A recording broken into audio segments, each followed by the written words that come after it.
Let's join Heather and our instructional coach for early learners, Ann Potter, as they talk about this week's high leverage practice. Welcome to Little Bits of TLC, the podcast where we explore the dynamic world of education. Join our host, Heather Volchko, as this season we focus on high leverage practices, HLPs. Each episode will examine a different HLP, essential strategies designed to enhance teaching and improve outcomes across various educational settings. These practices focus on collaboration, assessment, social, emotional, behavioral support, and instruction, benefiting all K-12 students. I hope you're ready to be both challenged and inspired, because this season is all about mastering the HLPs. This is Little Bits of TLC. Looking for something that actually fits your life? TLC University is here for that. Each week, we spotlight something different. A webinar with real-world insights, a hangout-style interview, and a hands-on workshop or a Q&A where we answer your questions. It's flexible, it's self-paced, and most come with CEUs. So whether you're looking to grow, reflect, or just listen in, there's something here for you. And it's all in one place. university.thresholdlearning.org. That's where you'll find show notes, professional blogs, a full catalog of ACE-accredited courses, and downloadable resources. It all just keeps growing. So whether you're walking the dog, commuting, or taking a breather between the daily grind, TLC University meets you where you are. Head to university.thresholdlearning.org and check out what's new this week. See you then. Use multiple sources of information to develop a comprehensive understanding of a student's strengths and needs. To develop a deep understanding of a student's learning needs, special educators compile a comprehensive learner profile through the use of a variety of assessment measures and other sources, like information from parents, general educators, and other stakeholders, that are sensitive to language and culture, to A, analyze and describe students' strengths and needs, and B, analyze the school-based learning environments to determine potential supports and barriers to students' academic progress.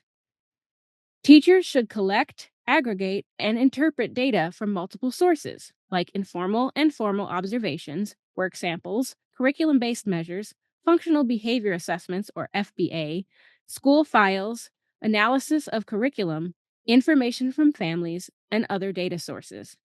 This information is used to create an individualized profile of the student's strengths and needs.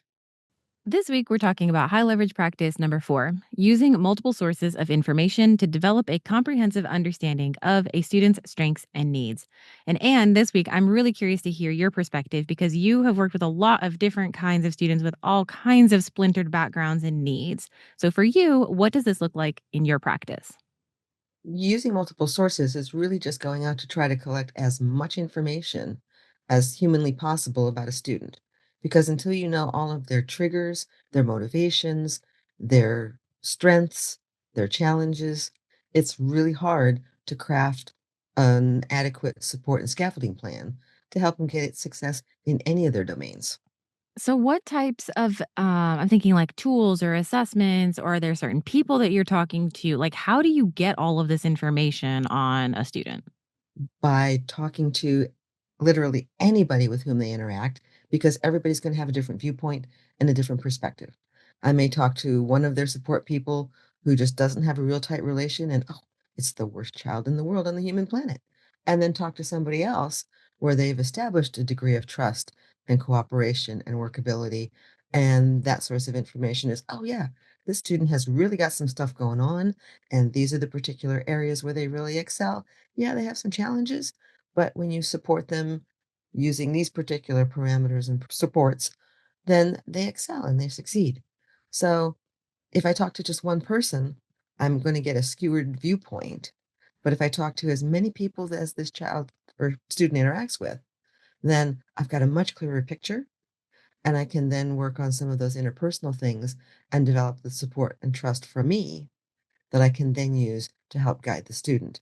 On a achievement level side, yeah, I'm going to collect the data that's out there that says what are their present levels, but I also need to understand that sometimes those present levels are influenced by what the setup is, what kind of day the student had, what their relationship with the practitioner who's administering it is.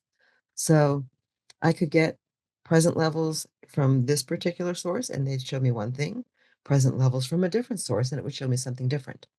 So I need to recognize that different sources give me different windows into the particular student. And again, developing the appropriate supports is tailored to the student, and students come in at all sorts of emotional highs and lows and focuses during the course of their day, week, year. Yeah, I appreciate how you're saying, like, yes, there's a people element, like there's different professionals or, just people around the student who will have perspectives, but there's also different tools and some data that we can grab and that can help fill things in, but to know that it's not always just the data, that it's that data in context of either how that data was collected or when that data was collected and there's all of that context that then can really help us interpret that data to understand what it means for implementation with what we're trying to actually work on with the student at that moment. And any implementation plan is always guided by and underpinned by the data, but with the understanding of how life events influence and impact the data, so that when you factor the whole student into your plan, you get a much better plan. Yeah, and I think that's what this entire high leverage practice is driving at is that you can't just take one piece of data or one tool or one opinion, right? Like you can't take one piece of information and have the whole picture. So, I know you have worn many hats across your career. How do you know when you've got all the bases covered? Like, how do you know when you're not missing something? That you talk to, these couple people and you're good versus you've talked to these couple of people and you actually need some more. I probably always assume that I have missed something Mm, so that I collect all the data I can in the moment and foster a plan that's the best I can do with the data that I have and run with it, understanding that there are going to be gaps, there are going to be oopses. There's going to be something that, oh man, I thought that would be a home run. And oh, it was a complete fail. Back up the bus, retool, and try something else. With so many of my challenging kids, I never really was effective at finding the plan because the plan only exists on somebody's paper and in somebody's head. When you actually go to implement it, yeah, it's a great plan, but life happens and nuances change. So part of the plan is understanding that the plan is always in flux. It's the plan that works the best when it's made, and then you're constantly tailoring it and adapting it as those present levels change, as the triggers change, as the makeup of a classroom changes, as the student, teacher, parapro, administrative interactions change. So that just because I nailed it today doesn't necessarily mean I nailed it tomorrow. And I need to understand that I just need to be flexible and understanding. I love how you're taking this because the high leverage practice is a comprehensive understanding, not a comprehensive plan. And like I love how that you're like, well, you may never understand the student.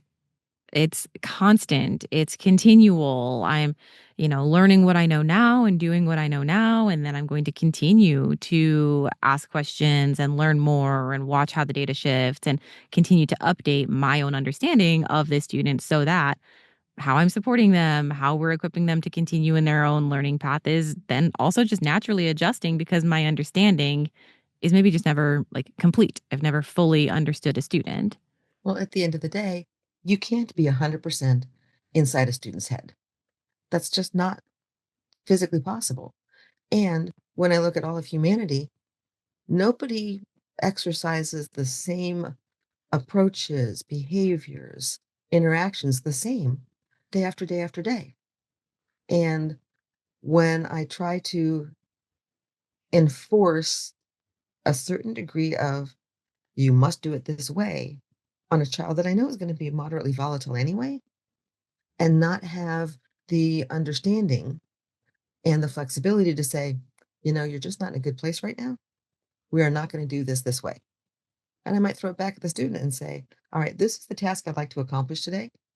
Clearly, the way I have set it out is not working. You got any ideas for me? And I'll throw it out for to the student as a mode of data collection as well that says, student, you've got sometimes a good idea of how you want to approach this, how you see it. And I should not discount you as a data point. You're just as valuable as anybody else. I'm really thankful for this conversation because so many people take this high leverage practice and they'll go into like, here's how you can run a record review, and here's where you can, check the cume file, run a parent interview, right? Like there's so many people view this multiple sources of information, high leverage practice as here's the massive checklist of all of the places that you could get all of the information, and best practice is to check as many of those boxes as possible. And I love how you're saying yes, but also. Mhm.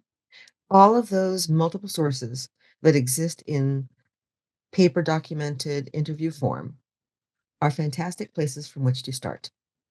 It gives me a picture of history.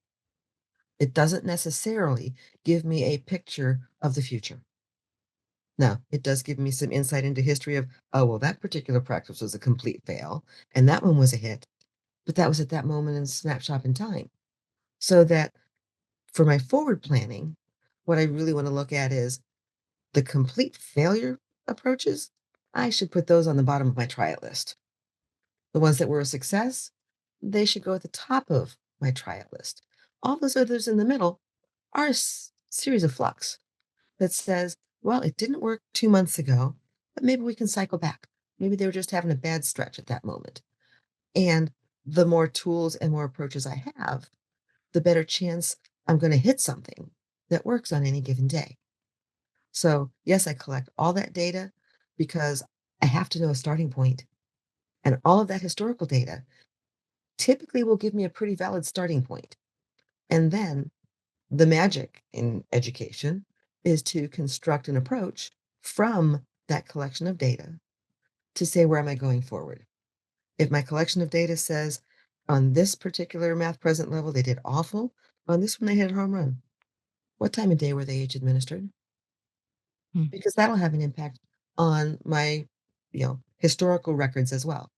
So that I don't always just look at the results, I look at the context in which those results were collected as well. If I ask a parent how's their kid doing right after the kid has had an angry outburst, the parent is going to go, oh, it's just been a full day. Or if it's right after we've gotten up, we had a good night's sleep, we had a chit chat over breakfast, everything is wonderful. Which is the right assessment of the child? They both are. You just have to pay attention to the context. You are like the epitome of database decision making because so many people will kind of see a scenario or take it kind of at face value and then run with that to inform their comprehension of, what's going on and what should be done.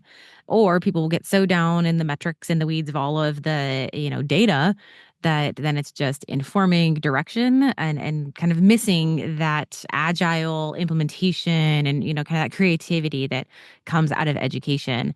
So how have you learned to balance both where you're going to the data and you're getting that, good metrics, good information. You're even watching those metrics come through over time, but you're also being so present to, how their morning was, what time of day assessments were given, how they're showing up on a day-to-day basis.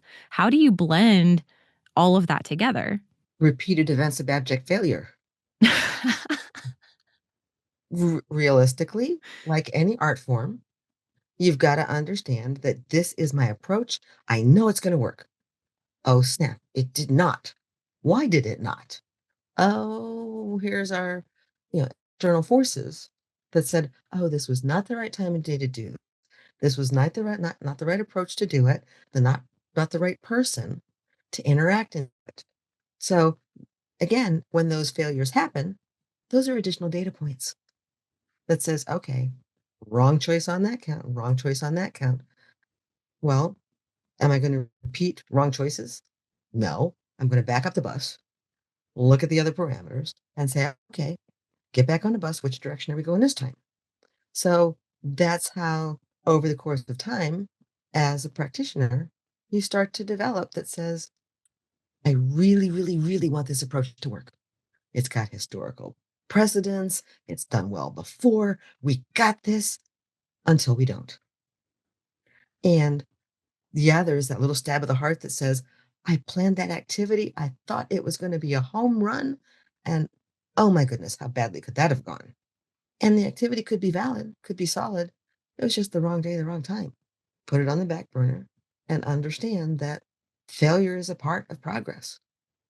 And to embrace that is to, again, like I said, add another data point and say, okay, I should not try to teach reading comprehension and character development with this text that's 3 grade levels above their practicing level. Yes, they should be reading at that higher level, but no, they're not. And the skill I want to develop is an analysis of character development. I don't need an on grade level text to develop that skill. So I need to be flexible and adaptable. And then once they've got the skill of, oh, I can figure out how characters develop, then you can introduce that skill in a more advanced text. But if my task list says character development at grade level, and every time I introduce that, it is a classic fail, explosion, disaster. Well, I've collected data that says repeating the same thing with getting a failed result is not an effective scaffold. Back up the bus, retool, and try again. And if it works, great. If it doesn't, retool and try again. With all my challenging students, one of the most challenging parts is maintaining the patience and maintaining the endurance to keep retooling and keep retrying. Because eventually, if you're lucky, you hit a combination that works. And when that happens, you got a good deal going. I think something that's not being stated right now is that in everything you're describing, the way you're finding data, choosing what data to find, seeing if you have all the data that you need, consider interpreting that data within context of however that may have been implemented or collected at that time, and then all of the interactions that you're having with them in that moment, before that moment, and those like future hopes that you are driving them toward, all of those things are really coming from the assumption that your practice is what's making that possible. And I want to call that out because so many times I work with staff that are so focused on the outcomes and how the student is performing or not performing and where the metrics are hitting or they're not hitting. And it's this kid is the problem. This kid is the failure. This kid isn't learning. Like they're just stuck on the outcomes of all of the interventions and all of the data collection, right? So they have the multiple sources. They've got all of that, information. They have that comprehensive picture of the student.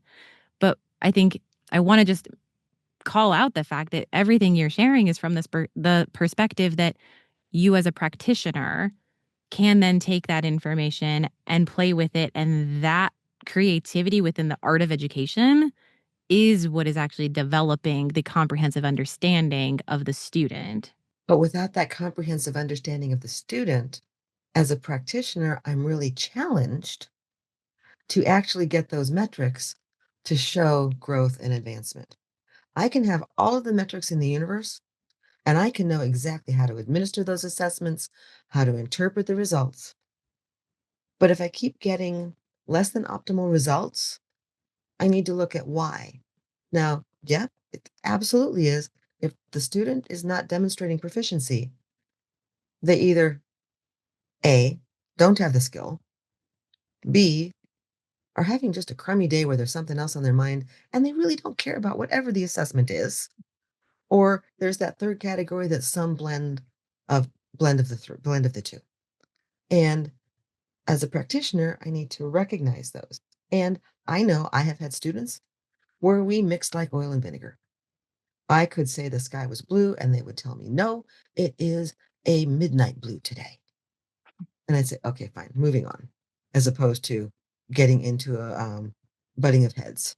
And as a practitioner, I need to understand all those things because as humans, we are so diversely different, both in our styles and what we bring to the table. So I need all of those hardcore metrics from all of those different sources to give me a snapshot in time picture of my student. And then I do need some outside context from the humans in the student's world to see in what world are they living. Because if they're coming to school hungry every day, their top of priority is what's my reading context score? And if I know those things, then again, it informs my teaching and my supports for how do I get this student to absorb as much academic information as possible in as calm and understanding a setting as possible so that they become not only more skilled humans, but also more functional humans. Because at the end of the day, yes, I teach reading, yes, I teach math and a whole host of other academic skills. But if they can't apply those in society, then okay, great, you're reading on grade level, but you can't sit next to somebody at a lunch table and successfully get through the meal. I can give you some ideas on, so go talk about that book you just read at lunch. And they would look at me like I had two heads, but it would be giving them a skill that says, how do you get through a difficult situation in a social setting using some of the academics you've learned so I can cross pollinate all of the kinds of things I would like my students to take away at the end of the day.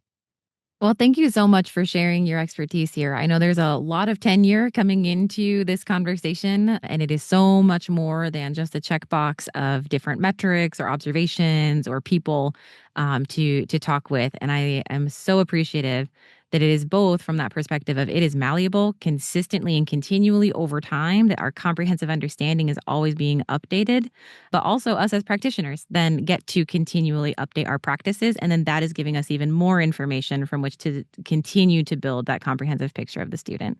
So thank you so much for sharing your expertise with us today. You're very welcome. Working in a self contained, alternative education, therapeutic, or correctional classroom? Project Onward is a 6-strand cohort based project designed to help you build a strong, structured program for complex students who need extra specialized support. You'll get practical tools to set up clear routines, strengthen engagement, manage behavior, and plan instruction that actually fits the splintered needs of your students.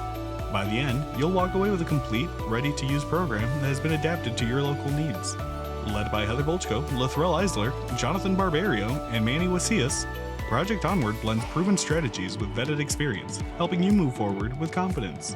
If you're creating something from the ground up or looking to update what you've got, this project gives you the structure and clarity to do it well. If you support students with low incident needs, Project Base helps you design a consistent classroom built just for them. And if you're working in general ed or resource settings with behavioral challenges, Project Thrive gives you the tools to work with, not against, the flow of your classroom. Visit university.thresholdlearning.org to meet the team and get started today. Let's move onward, together. Imagine stepping into the world of a student with disabilities, where each individual carries a unique blend of strengths and challenges. Their needs span across academics, social skills, emotional regulation, and communication, shaped by underlying issues such as attention deficits, memory challenges, and emotional struggles. These factors can significantly impact their ability to succeed, and understanding them is crucial for crafting instruction that truly meets their needs. Research highlights that students struggling with specific language and cognitive aspects, like phonological awareness and rapid letter naming, often require intensive ongoing support. The effectiveness of instruction in reading and math is a strong predictor of future success, and it's essential to consider how environmental factors like culture, language, and family poverty influence learning and behavior. A well organized instructional environment that supports students' needs can greatly enhance their learning and behavior. Given this complexity, special education teachers must develop comprehensive learner profiles. These profiles are not static, they evolve with ongoing instructional and behavioral data, offering a nuanced view of each student's strengths, needs, cultural influences, and responses to instruction. Creating these profiles involves gathering information from a variety of sources: detailed assessments, family discussions, curriculum based measurements, student surveys, and direct classroom observations. By analyzing patterns in this data, teachers can build a robust understanding of each student's academic and non academic needs. This comprehensive view helps in designing, implementing, and refining instruction, and fosters a collaborative approach by professionals and parents. Ultimately, the goal is to use this information continuously to support and guide students toward their full potential. When we talk about assessment, it's essential to view it as an ongoing process rather than a one-time event. This approach is vital for professionals working together and engaging with families of students with disabilities. They need access to a wide array of information to truly grasp each student's unique needs and develop a tailored support plan. No single assessment, regardless of its type, can give us the complete picture of a student's strengths and needs. That's why collaborative efforts among professionals and families are so crucial. By integrating insights from multiple sources, teams can work together more effectively to understand students fully and create individualized plans that genuinely address their needs. This ongoing collaborative process ensures that the support provided is both comprehensive and responsive to each student's evolving needs. Effective teachers excel in building a deep understanding of their students by integrating various sources of information. They use both formal and informal assessments to uncover academic strengths and areas for improvement. Beyond standardized tests, they actively seek students' own perspectives, asking about their preferences, strengths, needs, and long term goals. They also engage with family members to gain valuable insights into the students' interests, motivations, health, language, and cultural backgrounds, both within the school environment and at home. By weaving together data from these diverse sources, whether it's assessments, student feedback, or family input, teachers create a rich, comprehensive learner profile. This holistic understanding not only shapes instructional strategies, but also guides critical decisions related to individualized education programs, or IEPs, ensuring that the support provided is both personalized and effective. For school leaders aiming to support teachers effectively, it's crucial to focus on several key areas. First, ensure that every educator is well informed about the assessments available to them, making sure these tools are appropriate and minimally biased for the student's age and cognitive levels. Equally important is providing clear instruction on how to interpret data from various sources. Teachers need to understand how these different types of data come together to create a complete picture of each student's strengths, needs, and current performance. In addition, offering constructive feedback on how teachers administer and interpret these assessments can greatly enhance their skills. This ongoing support not only helps teachers refine their assessment practices, but also ensures they are equipped to make informed decisions that benefit their students. Both general and special education teachers play crucial roles in understanding and assessing students' strengths, needs, and interests. However, special education teachers are uniquely positioned to craft detailed, comprehensive learner profiles for each student. This is because they typically have the most direct and frequent interactions with students who have disabilities, their families, and the various professionals involved in their assessment. These teachers often work closely with students in small group settings, providing intensive support that allows them to gain a deeper understanding of each student's unique needs. This close interaction not only helps them gather richer insights, but also allows them to tailor instruction more precisely. To create these comprehensive profiles, effective special education teachers must be well versed in various assessment tools and understand how to leverage the data they provide.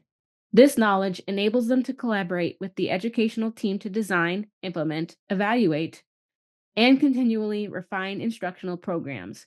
The ultimate goal is to assure that students with disabilities receive the support they need to fully engage with and benefit from the general education curriculum.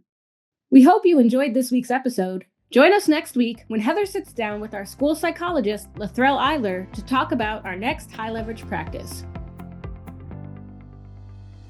Hey, before you jump back into your busy life, consider dropping a like and follow at Threshold Learning TLC on LinkedIn, Facebook, and Instagram. And if you like our show, share the podcast with your colleagues. A personal recommendation is by far the best way to promote the podcast. Let them know that they can listen on Apple Podcasts, Spotify, or anywhere else that they catch their podcast. Just be sure to leave a rating and review on your favorite platform. You can email us at info@thresholdlearning.org.